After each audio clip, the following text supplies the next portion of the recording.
joining me.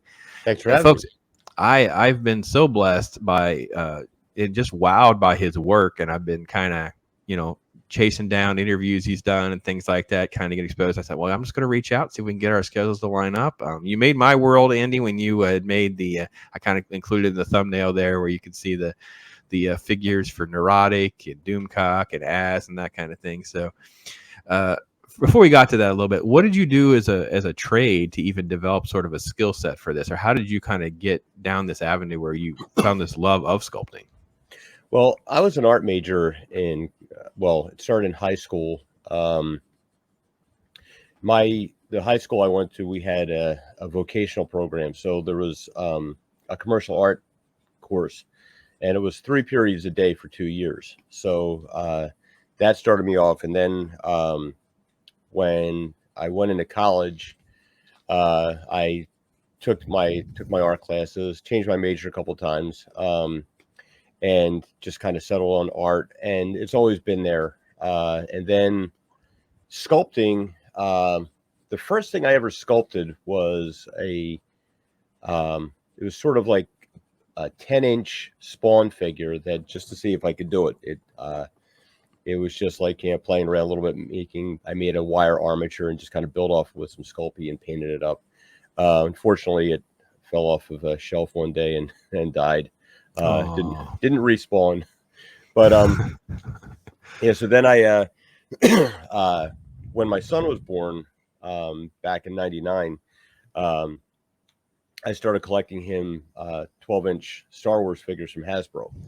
And so to keep up on the releases, I would follow along in some of the forums that were out there, the website forums. And there was discussion there about customizing. And when I was a kid, I was lucky enough to have like every toy imaginable. I'm the youngest of 4 brothers, so as my brothers outgrew their toys, I would inherit them. So I had quite a selection to choose from. And so when my son was born, it was like, all right, I'm going to get him as much stuff as he can play with. So following along these forums, they talked about like how to make actual head sculpts and customize a figure so you could put like a different head on a body and so forth, and make a custom figure. So I sculpted his head and I put it on an action figure, and I took an Anakin Skywalker body, popped the head off and put his on it, and dressed him up in his favorite color is blue, so made him some like little blue Jedi robes, and he was able to run around with his Obi-Wan Kenobi with his own figure.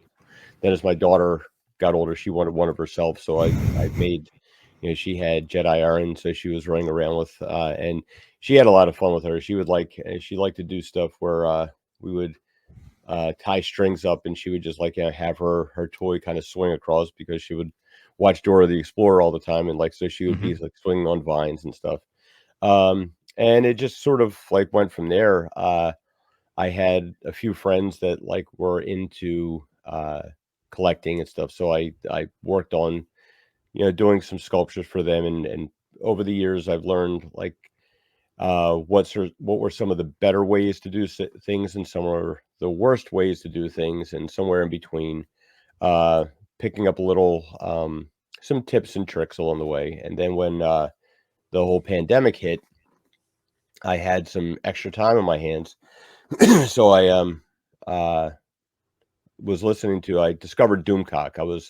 I had YouTube on, and here's this crazy guy in the helmet like talking about Star Wars and how it's gone downhill like right after Last Jedi. And I was 10 years old when the first movie came out. What's A New Hope now? And so watching them kind of destroy it was very, especially since it was something my son and I really connected with. It was very frustrating to me. I was like, wow, somebody feels the same way that I do. And that introduced me to with Doomcock and Gary were doing their stream together on Sundays, and then that introduced me to that area, and I kind of spread off into that. So I figured I heard these guys talking about collectibles and action figures. Like, hey, I could probably make an action figure of these guys. They'd probably get a kick out of it. So the first thing I started off with was Doomcock, and trying to figure out a way to. I knew I could sculpt the helmet, and my daughter, when she was in Girl Scouts, like all the girls had American Girl dolls, so decided, all right, well, going to get her an American Girl doll, and so we went and got her very first American Girl doll, and you find out like what a racket it is, and they sell the clothes and they sell like furniture and all kinds of stuff at outrageous prices, and I've always been the kind of person who, if I look at something, I'm like, I hate paying for something that I could do myself. Like I repair my own cars most of the time. I do my own construction around the house. I do, I built an obstacle course in my garage with the rock climbing walls and stuff like that, just because I can do it. So I'm looking at this and I'm like, wow, they want like $50 for like this American Girl doll dress. Like, so I learned how to sew, and that's probably from my mom. Like, I grew up with Depression era parents, and so it was learn how to do these things for yourself. I was like 13 years old. My mom was teaching me how to cook. She said, "Here, I'm teaching you how to cook because I'm not cooking for you anymore. Here's how you do your wash because I'm not doing your wash anymore. And here, like, you need your clothes repaired. Here's a sewing machine, and here's how you use it because I'm not doing it."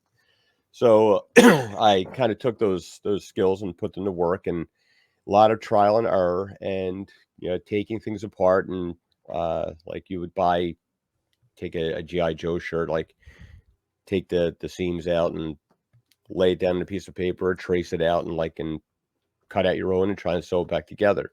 And a lot of trial and error. I've gotten half decent at it. I wouldn't say I'm really anything spectacular with it, but it's passable is what I'll say. I think it's more than passable. I think it's fantastic, but